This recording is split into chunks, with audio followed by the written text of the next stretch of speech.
Good morning student, how are you. बेटा कल आपने जो हमारा रिपोर्ट नामक जो टॉपिक था उसके बारे में हमने चर्चा की थी। तो देखो बेटा, जो रिपोर्ट होता है वो दो प्रकार के होते हैं। एक तो जो मैंने आपको दो तीन रिपोर्ट लिखवाई है वो है। अच्छा, उसमें क्या करना होता है, उसमें अपने को रिपोर्टर का जो नाम है वो, स्थान का नाम है वो, ठीक है, और डेट वगैरह है वो, ये सारी चीज़ें क्या करनी पड़ती हैं, लिखनी पड़ती हैं। ठीक है, ये सारी की सारी चीज़ें क्या करनी पड़ती हैं, लिखनी पड़ती। तो बेटा ये जो इसमें अपना जो रिपोर्ट था उसमें एक तो स्थान का नाम यानी कि रिपोर्टर का नाम, स्थान का नाम और डेट, ये करनी पड़ती थी। अच्छा, दूसरा जो प्रकार है अपना वो है फैक्चुअल डिस्क्रिप्शन, यानी कि तथ्य के ऊपर आधारित कोई वर्णन है वो देना है। इसमें आपको क्या करना है, न तो रिपोर्टर का नाम देना है, न स्थान का नाम देना है, न डेट का जिक्र करना है। इसमें तो आपको कोई एक स्पेशल टॉपिक दिया जाएगा, ठीक है ना, उस टॉपिक के बारे में अपने को क्या करनी है, चर्चा करनी है। अब यदि अपन इसके मार्क्स की बात करते हैं यानी कि अंकों की बात करते हैं, तो इसका जो अंक है वो कितने नंबर का आता है, ये 7 मार्क्स का आता है, 7 नंबर का आता है भाई, ठीक है। दूसरी बात, अपन इनकी वर्ड लिमिट की बात करें तो भाई 7 नंबर का है तो रिपोर्ट भी, और ये रिपोर्ट में तो अथवा में ही आएगा, यानी कि एक तो जो रिपोर्ट है जो मैंने आपको 2-3 करवाई है वो, और ये फैक्चुअल डिस्क्रिप्शन अथवा में आएंगे, ठीक है ना। तो आप कोई सा भी कर सकते हैं यहाँ पर। तो जब बात एक अथवा में आ रही है तो मार्क्स है ना, यानी कि अंक है वो भी 7, और वर्ड लिमिट भी कितनी होगी, 100 वर्ड्स। जो वर्ड लिमिट है वो क्या है, 100 वर्ड्स। दोनों चीज सेम है भाई, 7 अंक और 100 शब्द, ठीक है। इसमें आपको मैंने बताया था कोई टॉपिक दिया जाएगा, कोई भी जो टॉपिक है वो दिया जाएगा, और उसके बारे में क्या करना पड़ेगा अपने को, वो बताना पड़ेगा, ठीक है। तो आज अपन शुरू करते हैं हमारा जो फैक्चुअल डिस्क्रिप्शन है वो। तो इसमें बेटा जो पहला जो टॉपिक है वो है अपन ताजमहल। ताजमहल मेरे हिसाब से आपने देख भी रखा होगा, नहीं देख रखा होगा तो सुन जरूर रखा होगा सभी ने, ठीक है ना। वैसे फोटो वगैरह में देख रखा होगा, उसकी जो आदि से जो जानकारी है वो आपको किसी व्यक्ति के माध्यम से, किताबों के माध्यम से, ठीक है ना, ये आपको मिल चुकी होगी। तो अब शुरू करते हैं अपना जो ताजमहल है वो। ताजमहल के बारे में अपन जो फैक्चुअल डिस्क्रिप्शन है वो लिखेंगे 100 शब्दों में और 7 अंकों का ये। तो पहला जो अपना फैक्चुअल डिस्क्रिप्शन है वो है हमारा दी ताजमहल।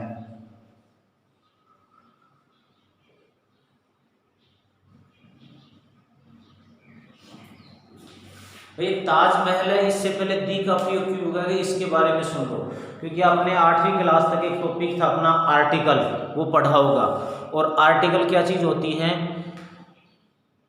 ए एन और दी। तो दी का प्रयोग जो कोई भी जो हिस्टोरिकल पैलेस होते हैं, ऐतिहासिक जो इमारत होती हैं, तो ऐतिहासिक इमारतों के नाम से पहले अपन किसका प्रयोग करते हैं भाई, दी का प्रयोग करते हैं। तो ये हमारा क्या है, ऐतिहासिक इमारत है ताजमहल, तो इससे पहले अपन दी का प्रयोग करते हैं। तो ताजमहल के बारे में आधी सी जानकारी तो आपको पता होगा। अच्छा, अब ये जो टॉपिक है हमारा फैक्चुअल डिस्क्रिप्शन, फैक्चुअल का मतलब होता है तथ्य, और डिस्क्रिप्शन का मतलब होता है वर्णन, कोई भी तथ्य के आधार पर वर्णन करना, ठीक है। रिपोर्टर का नाम नहीं आएगा, डेट नहीं आएगी, स्थान का नाम नहीं आएगा, अपन तो सीधा ही इस ताजमहल के बारे में लिखना शुरू कर देंगे। तो इसके बारे में अपन शुरू करते हैं।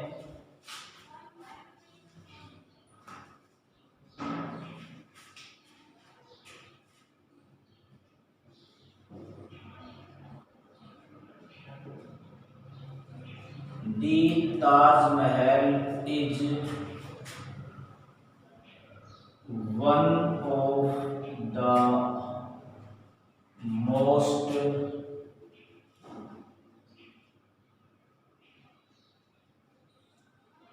extravagant place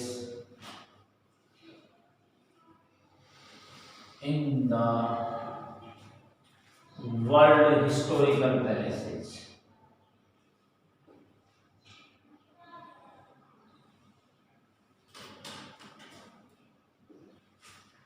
जो ताजमहल है भाई, ये जो विश्व के जो भी कोई ऐतिहासिक जो इमारत हैं या दर्शनीय जो स्थान है, उन स्थानों में से एक सबसे महत्वपूर्ण, सबसे महंगा या सबसे अच्छा अद्भुत क्या है, स्थान है। और बिल्कुल सही बात है, क्योंकि जो भी कोई हमारे 7 आश्चर्य 7 वंडर्स है, उसमें ताजमहल ही एक ऐसा स्थान है जो सबसे नया है। बाकी के पुराने हो चुके हैं, तो जो ताजमहल है वही से नया है, और उसको लगभग 450 पौने 500 साल हो चुके हैं, लेकिन फिर भी बाकी के जो 7 वंडर्स हैं उसमें से क्या है, सबसे नया है।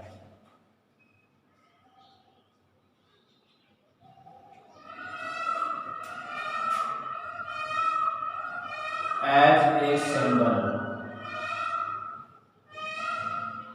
ऑफ लव, प्यार के प्रतीक के रूप में। देखो बाकी के थे वो किसी से बने थे, लेकिन जो ताजमहल है प्यार के प्रतीक के रूप में सबसे महंगा, सबसे अद्भुत और सबसे नया क्या है, स्थान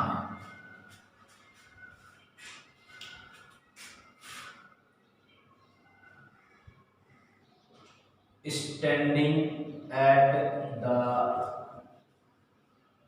bank of the river Yamuna, standing खड़ा है एट द बैंक, किनारे पर, ऑफ द रिवर यमुना, जो यमुना नदी है उसके किनारे पर, बिल्कुल किनारे पर है। बरसात के मौसम में तो बेटा ये जो यमुना नदी है ना, इसकी जो सीढ़ियाँ होती हैं, ठीक है ना, इन सीढ़ियों को टच कर करके बहता है ये बिल्कुल, ठीक है ना।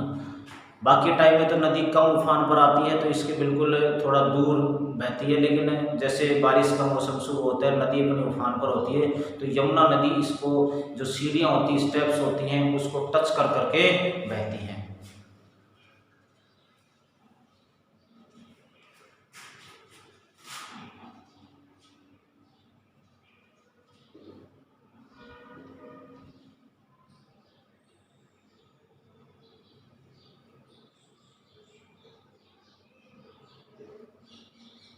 वो दुनिया के 7 अजूबों में से क्या है,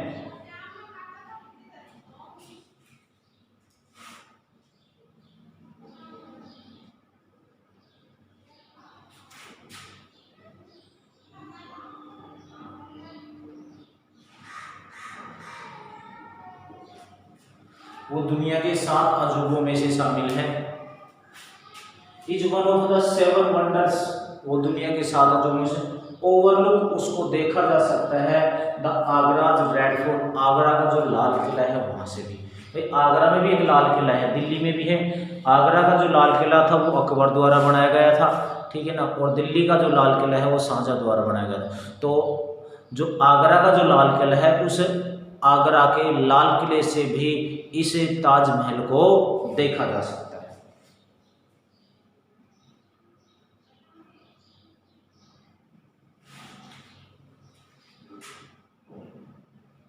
the Taj Mahal is non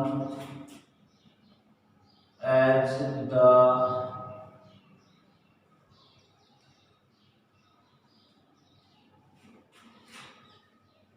first example of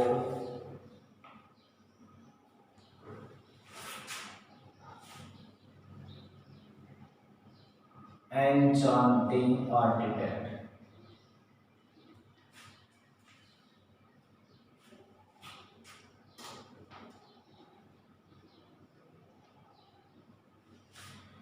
Taj Mahal है, इसको दुनिया का जो पहला आर्किटेक्ट था, कला था, उसके रूप में भी जाना जाए। यानी कि ताजमहल बनाने के साथ ही दुनिया में जो कलाकारी थी, अलग अलग तरीके की कलाकारी थी, उसका क्या हो गया था, शुरुआत हो गई थी।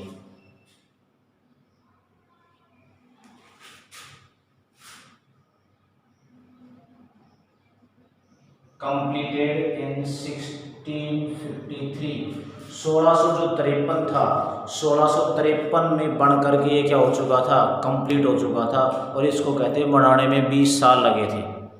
और रोजाना 20,000 जो मजदूर थे वो डेली इसमें क्या करते थे, काम करते थे। ठीक। और उस समय के इसमें कहते हैं 20 करोड़ रुपए लगे थे। देखो एक संयोगी है, 20 साल, 20 लाख मजदूर और 20 करोड़ रुपए। आजकल तो वो बहुत ज़्यादा हो गए, उस समय के 20 करोड़ रुपए थे, ठीक है ना। तो इसको कब कंप्लीट किया गया? 1653 में।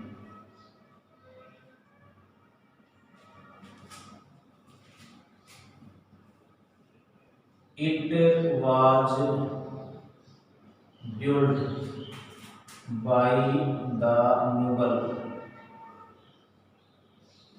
emperor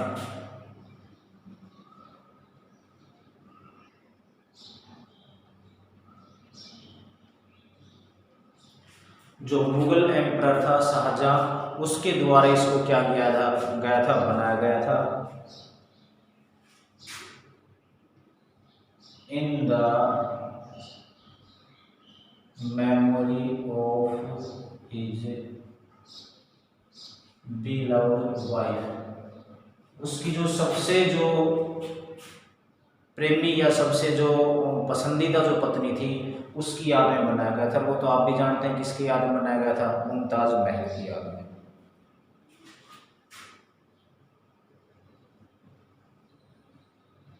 मुमताज महल, ठीक है ना। ये लास्ट का जो महल है ये इसी से लिया गया है, ताजमहल, ठीक है ना। तो ताजमहल, इसका जो महल जो शब्द है वो मुमताज के लास्ट का इसी से लिया गया है। If one wants to capture its beauty, यदि कोई इसकी सुंदरता को कैप्चर करना चाहता है, ऑफ द ताज, यदि ताजमहल की सुंदरता को कोई कैप्चर का मतलब उसको अपने निगाहों में बसाना चाहता है, तो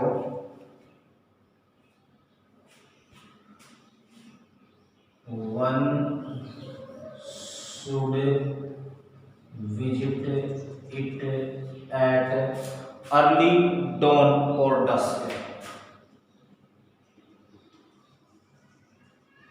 अर्ली डॉन और dusk.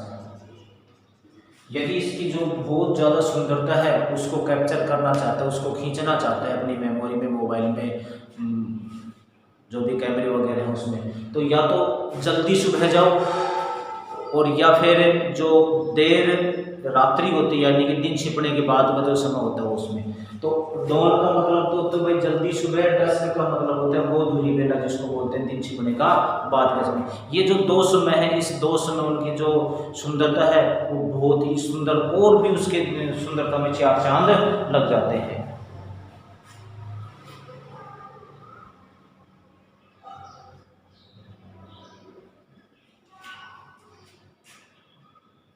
The glittering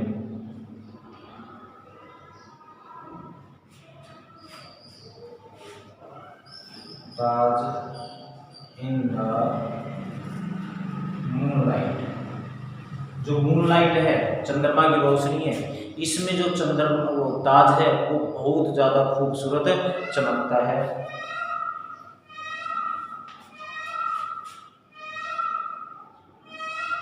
and this is the viewers, जो दर्शकगण हैं, जो आगंतुकगण हैं, उनको अपनी तरफ बहुत ज़्यादा सम्मोहित करता है।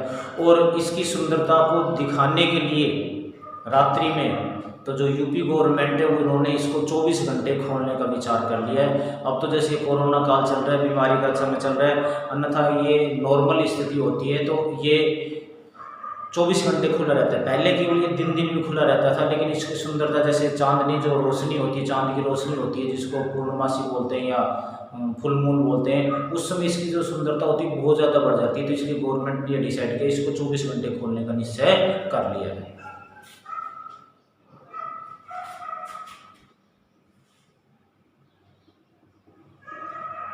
Thousands of the visitors from all over the world दुनिया में जो सबसे ज़्यादा जो संख्या में देखने के लिए आते हैं वो ताजमहल को देखने के लिए आते हैं। तो हजारों की संख्या में जो दुनिया भर के जो विजिटर हैं वो यहाँ पर आते हैं।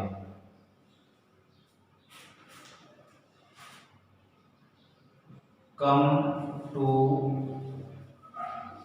विजिट द ग्रेट बिल्डिंग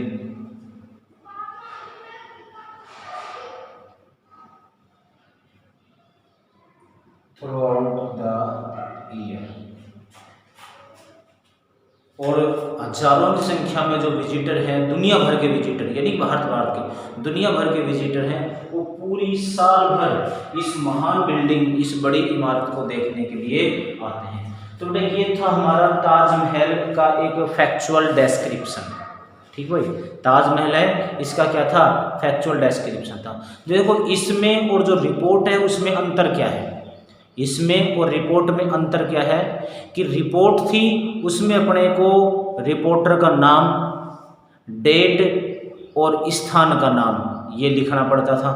ठीक है, और ये जो फैक्चुअल डिस्क्रिप्शन है इसमें आपको एक टॉपिक का नाम दे दिया जाएगा, तो उसमें अपने को न तो रिपोर्टर का नाम लिखना है, न डेट लिखनी है, तारीख लिखनी है। तो उस टॉपिक के बारे में आप जितना ज़्यादा जानते हैं उतना आप यहाँ पर लिखोगे। तो आज जो अपना फैक्चुअल डिस्क्रिप्शन था द ताजमहल वो कंप्लीट हो चुका है। आज के लिए इतना ही काफ़ी है। Thank you and have a nice day.